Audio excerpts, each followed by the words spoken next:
नमस्कार. देहबुद्धीचा निश्चयो ज्या ढळेना, तया ज्ञान कल्पांत काळी कळेना. परब्रह्म ते मीपणे आकळेना, मनी शून्य अज्ञान हे मावळेना. 191. अभी 191 से 194 में समर्थ रामदास जो बार बार कह रहे हैं कि हमारे सीमित बुद्धि से, मन से हम लोग असीमित परमात्मा नहीं जान सकते, वो कह रहे हैं. देह बुद्धीचा निश्चय ज्या ढळेना, कि जिसकी देह बुद्धि बिल्कुल निश्चय है कि मैं ऐसा ही छूँ, मैं वैसा ही छूँ, मुझे यही करना है, मुझे ऐसा है. और फिर उसके लिए बहुत सारे झगड़े झुगड़े, वार वूर क्या क्या होते रहता है, वार यानी युद्ध वगैरह होते रहता है. वो देह बुद्धि के कारण ही होता है. कोई जमीन के लिए जल लड़ रहा है, कोई इसके लिए, कोई उसके लिए, कोई पैसे के लिए, क्या क्या चीजों के लिए लड़ रहे हैं लोग. ये केवल देह बुद्धि का प्रकोप होने के कारण हो रहा है. देह बुद्धीचा निश्चयो ज्या ढळेना, तया ज्ञान कल्पांत काळी कळेना. उसको कल्पांत तक आत्मज्ञान और ज्ञान और मुक्ति नहीं मिल सकती और कुछ भी नहीं हो सकता उसका. ठीक है, कि कल्पांत का हमने कंसेप्ट देखा था कि कल्पांत के समय सारे के सारे सब कुछ एक जगह एकजुट हो जाने वाले हैं. ब्रह्मा विष्णु महेश्वर के सारे के सारे लोग है ने, स्वर्ग पृथ्वी पाताल, सारी चीजें आपको जो भी कहना है, 14 भुवन वगैरह सब एक रूप हो जाएंगे. फिर उनका हिरण्यगर्भ तैयार होगा, हमने वो देखा था एक बार.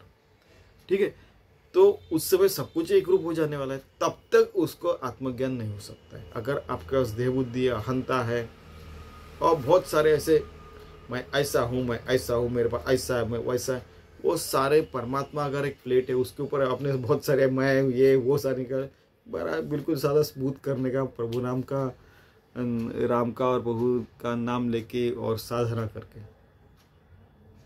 तभी आप भगवान से एक रूप हो सके.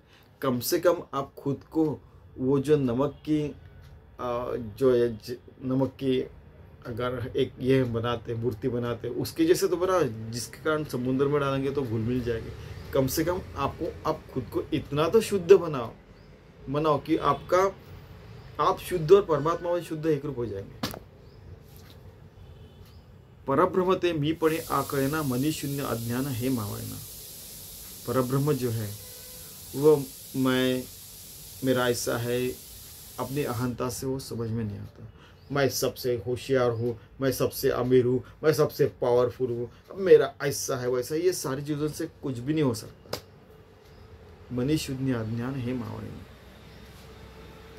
जब मन में ये सारी चीजें शून्य हो जाएगी, मन में कुछ भी नहीं रहेगी, तब आपका अज्ञान निकल जाएगा.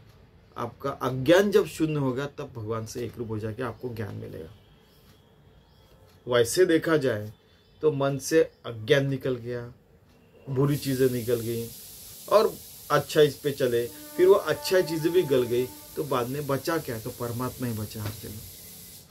ये पूरे सारे भवन है, सारे, यानी आप देखिए, आप साइंटिफिकली सोचिए, इतनी सारी आकाश गंगा, इतने सारे सब कुछ है. ठीक है, वो सब चला गया तो बचेगा क्या? परमात्मा ही बचेगा. सब चीजें उसके बाद में भी परमात्मा है और वो नहीं रहा फिर भी परमात्मा है. इतना याद रखने का, और यही सोचते सोचते परमात्मा को शरण जाने का, उसका नामस्मरण करने का, उसको सहन नहीं होता फिर भी हम हमारे भलाई के लिए राम नाम लेने का. यानी कि उस भगवान को कोई भी नाम दिया फिर भी वो सब उसको सहन नहीं होता है, वो सब नाम के पर, ऐसा उनका कहने का मतलब है. फिर भी हम खुद की भलाई के लिए राम नाम ले, ध्यान धारणा करें, सारा भगवान को समर्पित करें. ब्रह्मार्पणम ब्रह्मवीर ब्रह्मग्नो ब्रह्मणाहुतम ब्रह्मैव तेन गंतव्यम ब्रह्म करो समाधिना, इस जैसे. और फिर क्या होगा कि हम लोग भगवान से एक रूप हो जाएंगे. मना ना कळे ना ढळे रूप जाचे, दुजे विणते ध्यान सर्वोत्तमाचे. तया कोण हे ते हीन दृष्टांत पाहे, तेथे संग निसंग दोन्ही न साहे. हे मन ना समझ रहा है ना समझ रहा है, समझ रहा है और न समझ है, ना समझ है और समझ है, और कुछ समझ रहा है और कुछ समझ भी नहीं रहा है। इन दोनों चीजों के परे है परमात्मा। ये दूजा भाव जो है, उस दूजा भाव लेके हम लोग ध्यान भी करते हैं सर्वोत्तम जो परमात्मा है उसका, फिर हमें समझ में नहीं आता है। उसको कोई भी दृष्टांत से हम लोग जान नहीं सकते, क्योंकि हर दृष्टांत हीन दीन है, हीन भी है दीन भी है। गरीब दृष्टांत हो गया, हीन दृष्टांत हो गया। उसको बोला एकाक्षरम ब्रह्म है, वो उसके भी परे है। उसको बोला कि आप अनंत हो, वो अनंत शब्द भी छोटा हो जाता है। उसको कहते हैं अनंत कोटि ब्रह्मांड नायक, वो भी उसके सामने छोटा हो जाता है। सारे दृष्टांत छोटे हो जाते हैं उसके सामने। तेथे संग निसंग दोन्ही न साए। उस जगह भगवान की जगह पे ना संग अच्छा लगता है ना निसंग अच्छा लगता है, दोन्ही न साए। वो दोनों चीजों के परे हैं कि हम उसके साथ रह रहे हैं, भगवान भक्त के साथ रहे, या भगवान के साथ भक्त नहीं है, भगवान अच्छी चीजों में है या उसके भी परे। इन सारी चीजों से परे है, कुछ भी उसको सहन नहीं होता, वो सारी चीजों के परे है। इसलिए वो सब कुछ छोड़ के चला जाता है परमात्मा। फिर वो चला जाने के बाद क्या होता है, तो वो हर जगह हो जाता है, घुल मिल जाता है वो। हम अगर हमारी दृष्टि वैसे बनाते हैं, व्यापक बनाते हैं कि अरे कि भगवान केवल इसमें नहीं, केवल इसमें नहीं, केवल मूर्ति में नहीं, केवल आदमी में नहीं है, सारे प्राणी मात्र में, हर सजीव निर्जीव हर जगह है, फिर हमें पता चलता है कि परमात्मा तो हर जगह है। इतना कूट कूट के हर जगह भरा है और उस चीज से ओवरफ्लो भी हो रहा है, उस स्फूर्तता से पता चलता है। ऐसे परमात्मा को हमें जानना है तो अच्छी जिंदगी, शुद्ध जिंदगी जीना आवश्यक है।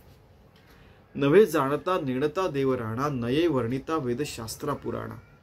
नवे दृश्य अदृश्य साक्षी तयाचा, श्रुती निर्णती निर्णती अंत त्याचा। श्रुति ने नेति नेति का न इति न इति निर्णती, मुझे समझ में नहीं आ रहा है, यस उसके भी परे है। श्रुति ने जो हमने सुना है, स्मृति ने जो याद रखा है, फिर अगले पीढ़ियों को श्रुति स्मृति हम लोग बता के, लिख के और उसके बाद में पढ़ के हम लोग आगे पीढ़ी दर पीढ़ियों ज्ञान बढ़ाते रहते, उसको श्रुति बोलते हैं। बाद में श्रुति भी पता है, सबको पता है वो। देवराणा जो भगवान है असली, वो ना जानने वाला है ना जानीव नेणीव, जानता भी नहीं है और नेड़ता भी नहीं है। जो नहीं जानता वैसा भी नहीं, वो दोनों चीजों के परे है। कितना भी जाना तो भी बहुत कम है। नेड़ता कितना नहीं जाना वो भी कम है। कितना नहीं पता ये भी सोचा तो हमें अगणित पता चलता है, हमको अगणित चीजें पता नहीं। और जानता कितनी चीजें जान चुके फिर भी अरे इससे भी परे ऐसे लगता है। समझ में आ रहा है ना, दोनों असीमित है। जितना भी जाना फिर भी पता चलता है कि अभी इतना सा ही पता चला, अभी और बहुत मालूम करने का। और जितना भी नहीं जानते वो भी अगणित है और जानते वो भी अगणित है। और लेकिन उन दोनों के परे जानने के बाद में भी अगणित बचा है और नहीं जानने के बाद भी अगणित बचा है। कहने का मतलब नए वर्णिता वेद शास्त्र पुराणा, वेद और शास्त्रों को उसका वर्णन करना करते करते वो थक गए। वो कह रहे कि यार ये तो बहुत कम हो गया, इससे ज्यादा बोलना चाहिए था। फिर और पढ़ा है, इतने सारे उपनिषद है, इतने सारे वेद वेदांत, इतने सारे साधु संत गा रहे, उसका महत्व गा रहे, लेकिन वो भी कम है। फिर जैसे भगवान शिव जो जिनको कापड़ी कहते हैं, अभी भी वो साधना कर रहे हैं, वो अभी भी कह रहे हैं को नेति नेति, वो खुद कह रहे। उन्होंने हर प्रकार की साधना कर ली, उन्होंने बहुत राम नाम लिया, बहुत ध्यान किया, फिर उन्होंने अघोरी ये किया, उन्होंने ये किया। जैसे विष पीना, हलाल पीना, ये भी एक अघोरी साधना ही होगी ना। क्या मैं मरता हूँ क्या देखता हुआ? नहीं, मजाक में बोलते हैं हम लोग कि कोई नहीं लेने वाला है, वो महादेव ने ले लिया और फिर भी शांत हो गए, फिर भी पचा गए और फिर भी वो आत्मज्ञान में डोल रहे हैं। ठीक है, सब चीजों के परे। नवे दृश्य अदृश्य साक्षी तयाचा, नवे दृश्य, ना ये दृश्य है ना अदृश्य है, ना ये साक्ष्य है ना ये परोक्ष है, ना हमारे सामने है ना पीछे, हर जगह वही है। वैसे देखा जाए तो उन सारी चीजों के परे भी है। ये भी बहुत आवश्यक है जानना। श्रुति निर्णति निर्णति अंत त्याचा, श्रुति सुनने के बाद वो न इति नेति उसका कोई अंत ही नहीं, कह के चुप बैठ गए। शेष भगवान भी हजारों मुख से गाते गाते थक गए उनका गुणगान करते करते। वैसे हमारी जिंदगी में भी होना चाहिए, हर अनुभव हमें आने चाहिए वैसे, और फिर भी अच्छे मार्ग पे रहने का और फिर भी अच्छा करने का। जब तक हमें तब तक दुनिया का और भला करना चाहिए, बुराई क्यों करने की। ठीक है, बुरा है, सारी चीज़ों में रहता है, ऐसे मजाक में बोल दिया बात अलग है, लेकिन जब तक हमें तब तक अच्छा ही करना चाहिए। वसे हृदय, हिंदी और मराठी और संस्कृत में हृदय कहते हैं, यहाँ पे हृदय कहते हैं हिंदी में। वसे हृदय देव तो कोण कैसा, पुसे आदरे साधकू प्रश्न ऐसा, देह टाकीता देव कोठे पाहतो, परी मागुता ठाव कोठे राहतो। 194। हमारे हृदय में जो भगवान रहता है वो कैसा रहता है, और कौन है वो, और वो कहाँ रहता है, और वो हृदय में क्यों रहता है, और उसका स्वरूप क्या है। पुसे आदरे साधु को प्रश्न। अभी उन्होंने नस पकड़ ली कि अरे ये बच्चों को ये ऐसा हो गया वैसा हो गया, मैं इतना ज्ञानी हूँ, मैं ऐसा हो गया, सारी चीजें उन्होंने डुशुम कर दिया। उन्होंने बोला कि आपका जो गुब्बारा है मैं ऐसा हो वैसा हो, उन्होंने ऐसा पिन मार के फोड़ दिया। उसके बाद में सारे साधक लोग बोल रहे, समर्थ कृपया हमें बताइए कि जो हृदय में रहता है वो भगवान कैसा, उसका क्या स्वरूप है। बड़े आदर के साथ सारे साधक कह रहे हैं। 194 श्लोक का, देह टाकीता देव कोठे पाल। फिर हमारा देह गिर गया तो भगवान कहाँ रहता है, फिर हम भगवान की प्राप्ति कैसे कर सकते हैं, फिर हमें कौन सा जन्म होता है, फिर पीछे हमने क्या किया, फिर आगे क्या होगा, ये सारी चीज़ें आपको पता है ना, बच्चे जो पूछते हैं वो सारी चीज़ें। परी मागुता ठाव कोठे रहता, फिर उनका ठिकाना क्या रहता है, फिर हमको उनको कैसे जानने का। कृपया हमें इसी देह में विधेयता से हमें वो अनुभव दीजिए ना, उनका कहने का मतलब है।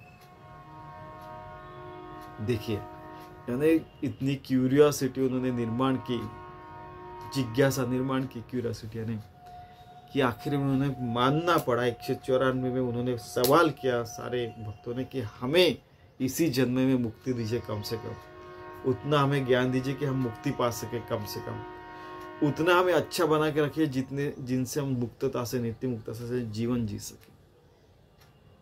ठीक है, तो हम हमारे सीमित दृष्टिकोण से, सीमित आयाम से, सीमित ज्ञान से, सीमित सारी चीजों से हम असीमित परमात्मा नहीं जान सकते हैं। तो हमें खुद को असीमित बनाना पड़ेगा, उसके लिए ये सारी साधना करनी पड़ेगी, हर हृदय की धड़कन से, हर सांस से, और फिर पूरा सुंदर समर्पित जीवन जीने के बाद ही हमें ये पता चल सकता है। उससे एकरूप होने के बाद ही असीमित हो सकते परमात्मा से। तो हम अच्छी जिंदगी जीना इसके लिए बहुत आवश्यक है। चलिए तो फिर हम अच्छी जिंदगी जीते और परमात्मा को जान के, उससे घुल मिल जाके उससे एकरूप होने का प्रयास करते हैं। धन्यवाद।